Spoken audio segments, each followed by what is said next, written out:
यश academy मध्ये आपलं मनपूर्वक स्वागत. विद्यार्थी मित्रांनो, आज आपण या लेक्चर मध्ये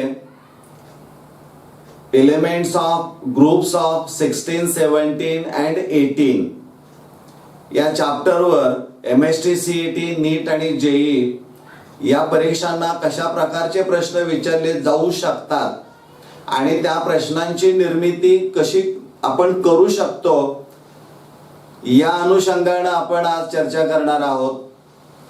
MST CET ज्यांना फक्त आणि फक्त द्यायचे असेल त्यांनी 100% हे बालभारतीनं तयार केलेलं पुस्तक वापरायचं, दुसरं कोणतंही पुस्तक हातामध्ये घ्यायचं नाही.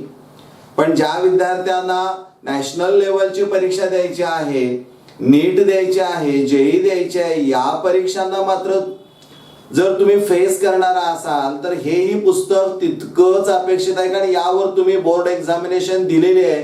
त्यामुळे यामध्ये पाया तुमचा पक्का आहे. अप्लाइड थोडंसं काय करायचं असेल तर मग मात्र NCERT किंवा इतर रेफरन्स बुक्स तुम्ही वापरू शकता.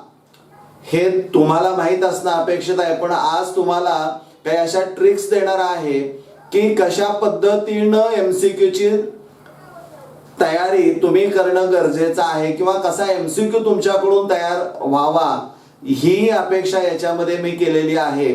तर आपण आता सुरू करूया. Elements of groups of 16, 17 and 18. सर्वसाधारणपणे CET या परीक्षेचा विचार जर केला तर यावर कमीत कमी 16, 17, 18 हे जे काही ग्रुप्स असणार आहेत यावर प्रत्येक 1 तर 3 अधिक 2 म्हणजे किमान 4 ते 5 प्रश्न MCQs हमखास MST CET ला असणारे आहेत. हे आपण लक्षात ठेवणं गरजेचं आहे. आपण फारसा वेळ न घेता आपण सुरू करूया.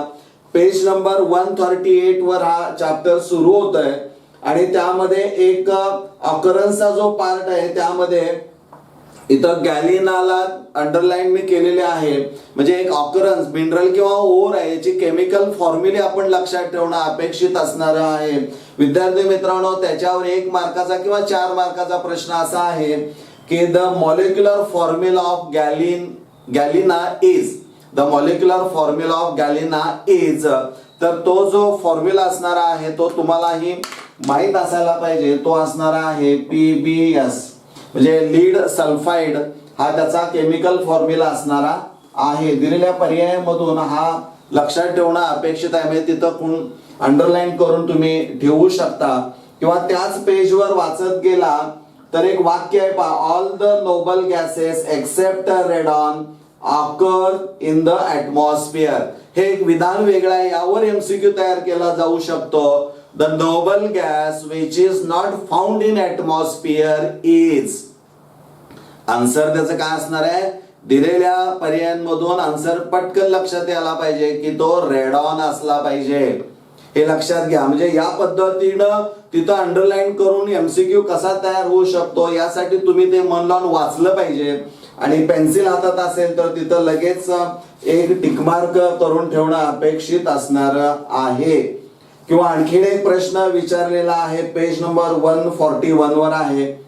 Which one of the following exist as a diatomic molecule. म्हणजे ऑक्सिजन आहे, सल्फर आहे, सेलेनियम आहे आणि टेलोरियम तुम्हाला जर दिली असतील तर यापैकी आन्सर तुमचं यायला पाहिजे ऑक्सिजन. हे लक्षात घ्या.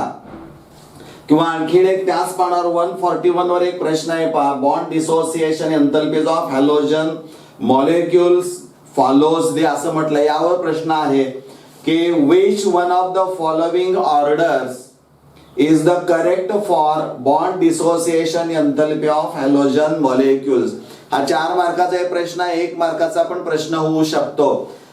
इथं fluorine, chlorine, bromine, iodine. Iodine मध्ये ॲटॉमिक साईज लहान आहे त्यामुळे बॉन्ड लगेच ब्रेक होऊ शकतो. फ्लोरीनच्या बाबतीमध्ये पण तसंच असणार आहे, कारण तिथं लहान ॲटॉमिक साईज असल्यामुळे इलेक्ट्रॉन रिपल्शन असणार आहे. आणि त्यानंतर मग क्लोरीन आणि नंतर मग पुन्हा ब्रोमीन अशा पद्धतीने असणार आहे. त्यामुळं क्लोरीन पहिल्यांदा येईल, नंतर ब्रोमीन येईल, नंतर आयोडीन येईल आणि नंतर क्लोरीन, ब्रोमीन, फ्लोरीन आणि आयोडीन अशा पद्धतीनं तो सिक्वेन्स असणारा आहे. हे इथं आपण लक्षात ठेवणं गरजेचं असणार आहे. त्यानंतर page number 142, which one given below is a liquid at room temperature. म्हणजे इथं समजा तुम्हाला H2O दिलेला आहे, H2S दिलेला आहे, H2Se दिलेला आहे किंवा H2TE दिलेला आहे. तर यामध्ये आन्सर असणार आहे ते वॉटर असणार आहे, because it can form hydrogen bond. तसाच एक प्रश्न दिलेला आहे की among us the following, page number 143, among us the following which has the highest boiling point. म्हणजे परत हेच तुम्हाला दिलेले असतील तर त्यामध्ये वॉटर हेच त्याचा आन्सर येणार आहे, हे तुम्ही विसरायचं नाही. त्यानंतर page number 147, draw the structure of sulphurous acid किंवा the correct structure of pyrosulphuric acid is. म्हणजे स्ट्रक्चर दिलेलं असणार आहे, त्या स्ट्रक्चर वरनं तुम्हाला काही करेक्ट स्ट्रक्चर विचारलं असेल, त्या करेक्ट स्ट्रक्चर्स तुम्हाला माहित असणं अपेक्षित असणार आहे. किंवा असा एक प्रश्न, खूप छान प्रश्न विचारलेला आहे, the number of sigma, page number 148, the number of sigma and pi bonds in peroxy disulfuric acid is. तर इथं हे जे स्ट्रक्चर असणार आहे ते या पद्धतीचं असणार आहे, S double bond O, S double bond O, इथं OH असेल, O आणि पुन्हा इथं S double bond O, S double bond O आणि OH. पण इथं बऱ्याच वेळा असं होतं की विद्यार्थी काउंट करताना इथला सिंगल बॉन्ड जो असणार आहे OH मधला तो काउंट केला जात नाही आणि त्यामुळं नंबर ऑफ सिग्मा आणि पाय बॉन्ड्स कॅल्क्युलेट करताना मात्र तुमची मिस्टेक होऊ शकते. ती होऊ नये यासाठी या स्ट्रक्चरचा सराव हा अपेक्षित असणारा आहे. बरोबर आहे. म्हणजे या पद्धतीनं ही स्ट्रक्चर्स आणि मग काउंट केलं तर त्याचं उत्तर जे असणार आहे ते उत्तर आहे ते 11 सिग्मा बॉन्ड्स आहेत आणि 4 पाय बॉन्ड्स असणारे आहेत. हे आपण इथं लक्षात ठेवणं अपेक्षित आहे. किंवा आणखीन एक प्रश्न इथं खूप सुंदर प्रश्न विचारलेला आहे, जो 4 मार्कासाठी आहे, तो 1 मार्कासाठी पण विचारला जाऊ शकतो. पेज नंबर 148 वरच आहे. Which of the following is the anhydride of HClO4. HClO4 चा एनहायड्राइड कोण असणारा आहे? एनहायड्राइड म्हणजे यातून पाण्याचा मॉलिक्यूल काढून टाकायचा. म्हणजे इथं समजा HOCl, C double bond, Cl double bond O, Cl double bond O, Cl double bond O. म्हणजे HClO4 चं स्ट्रक्चर झालं, यातनं पाणी काढायचं आहे म्हणजे इथं 2 लिहावं लागेल. हे 2 हायड्रोजन गेले, यातला 1 ऑक्सिजन गेला म्हणजे एकच शिल्लक फक्त राहिला आणि त्यामुळं हे 2 Cl झाले म्हणजे Cl2, 1 2 3 म्हणजे 6 झाले आणि हा 7 O7. म्हणजे या पद्धतीनं असणार आहे Cl2O7. This is the anhydride of perchloric acid. म्हणजे यामध्ये पुन्हा तुम्ही जर पाण्याचा मॉलिक्यूल ऍड केला तर तुम्हाला हे स्ट्रक्चर पाहायला मिळतं. त्यामुळं अशा गोष्टी तुम्ही लक्षात ठेवणं अपेक्षित असणार आहे. त्यानंतर काही केमिकल रिॲक्शन्स असणार आहेत, त्या जरा बघा.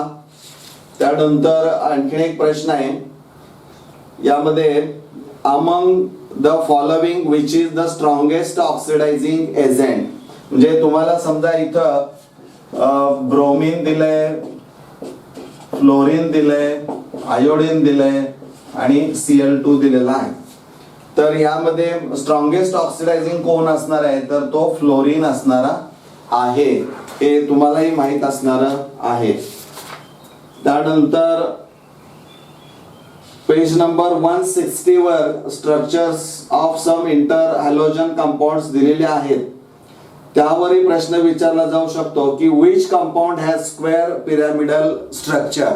म्हणजे इथं स्क्वेअर पिरॅमिडलचे स्ट्रक्चर्स असणारी 2 कंपाऊंड दिलेले आहेत, BrF5 आणि ClF5.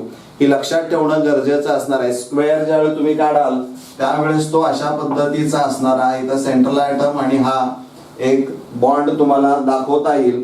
या पद्धतीचं स्ट्रक्चर जर असेल तर ते स्क्वेअर पिरॅमिडल टाइप जाऊ शकतं. जे या पद्धतीनं आपण सराव करणं अपेक्षित असणार आहे. अशा अनेक प्रश्न आहेत, तुम्ही टॉपिक वाचत गेला तर तुम्हाला हमखास यामधून उत्तरं मिळतील.